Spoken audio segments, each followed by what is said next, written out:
Today I want to talk about one of my favorite players in a lightning rod among OU fans, and that is Brendan "Bookie" Radley-Hiles.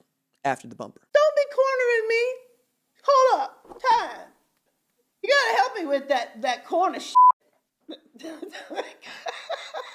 What's up, kinfolk? It's RJ Young. I am not on a step mill. Consider hitting the like and subscribe button because I upload a video every single day.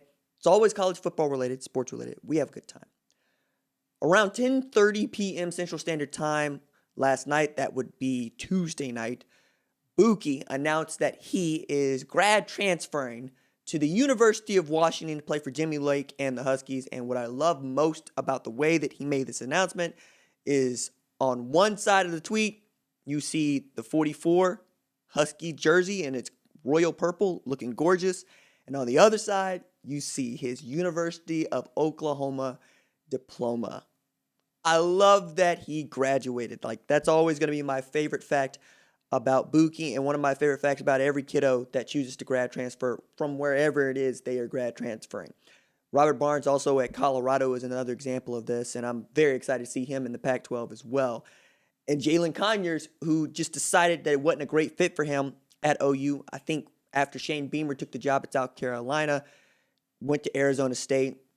And I think that'll continue to happen, right? Because the Big 12 is doing a good job of really helping dudes get to the Pac-12.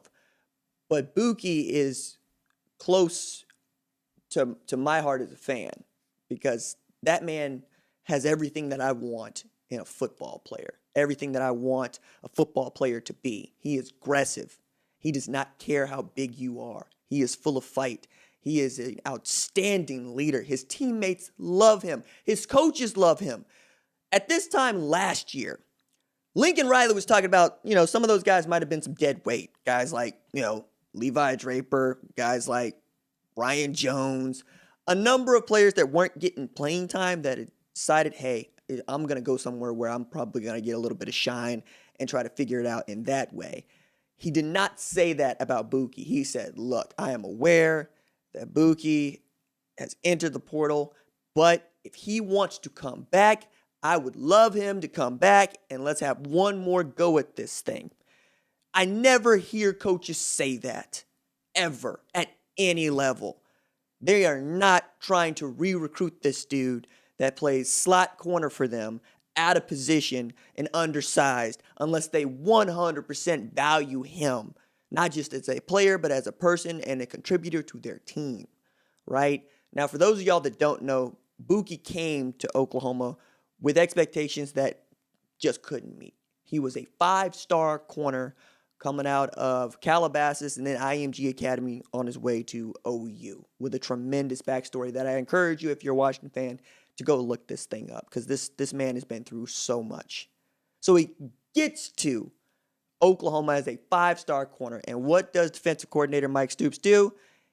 He asks him to play nickel safety. Nickel safety is the most difficult position to play in the secondary. And it is, for me, the most difficult position to play on the defense, period.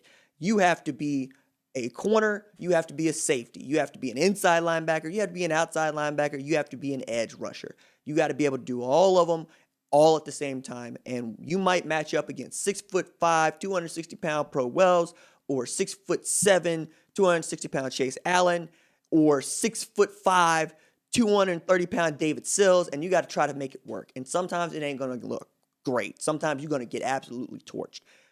You're also going to have to throw your body at everything that moves because you are that dude. He did it against Kansas State, and it is one of the biggest hits that I've ever seen, especially in this age where we have removed targeting. Might be the one. And at 5'8", about 180 pounds. I sincerely hope that Jimmy Lake looks at this man and says, I don't need you to replace Elijah Molden. I need you to compete for our very deep cornerback positions and give that man a chance to play his natural position, because I have been asking repeatedly for years, long enough that the man has graduated, to see him play that position. I want to see him at his best. I don't want to see him making up for what your failures are, either as a recruiter or as a scheme person. Because both Alex Grinch and Mike Stoops both had that man playing nickel, both had that man starting at nickel, and all OU fans want to yell about was, why is Buki out there? Because he's the best that they had at the position. And now he's gone to Washington. Now, one of my friends, very close friends, is a Washington Husky fan, and I told him, this is one of my favorites. You are lucky to have him. You are lucky to have him.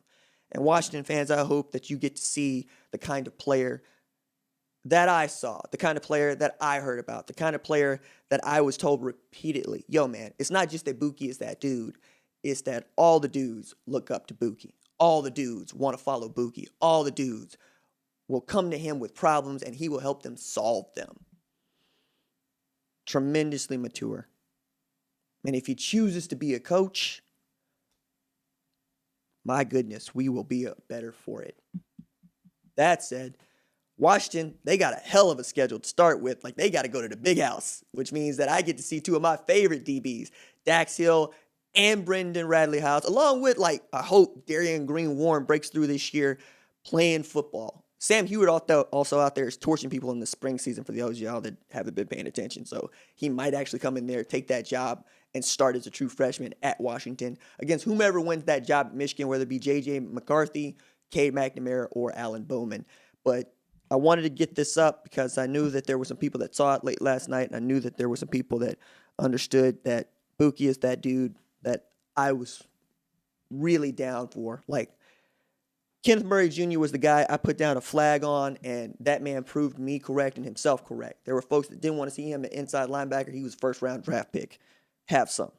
I put a flag down on Charleston Rambo. Didn't have the greatest 2020 season. Transferred to Miami. I hope he tears up the ACC. They have the top returning production of any ACC team, and they are a dark horse to win the ACC title. I put down a flag on Brendan Buki Radley-Hiles, and each one of these dudes has been a dude. Tremendous leader, tremendous man, tremendous person. And I think I put down that flag because I want to persuade you, but I'm done trying to persuade you. You are either going to see his aggressive play as being pure football player, or you're an idiot. Deuces.